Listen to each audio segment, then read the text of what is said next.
Howdy everyone, this is Grant Bynum with Uptown 101, and this is my channel, Best House Apartments. Hey, so we're here at the Presidium Valley View, and we're looking at the really pretty one-bedroom model. We're going to do two really quick videos. One of them's going to focus on the living room and the kitchen, and so we're in that right now.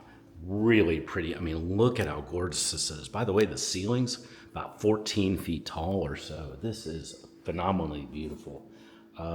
It's got this gorgeous island that can fit easily 4 of these bar stools, maybe even 5. So you don't even need a table. You're all good. Look at this kitchen too. The kitchen's great. Just really pretty, pristine appliances. Just gorgeous.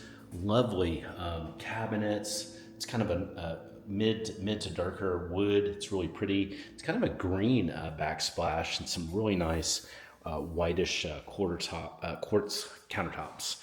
Very pretty. Love the lighting here. The lighting really stands out. There's not only lighting there that's pretty, but there's a lot of light on the ceiling. I love it that are adding all the LED lighting.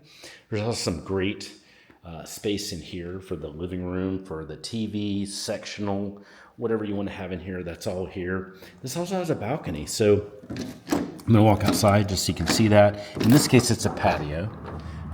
Really cute patio. So got a really nice space. There's kind of some wood out here. So you can maybe have 2 chairs out here if you wanted to. That's what it looks like out here in the balcony. So that's part 1. And I'd love to know what you think about it. Why don't you send me a text in and say, hey, Grant, this is my thoughts on the Presidium. I'd love to know what you think. Now we're going to go to part 2. Let's film that right now.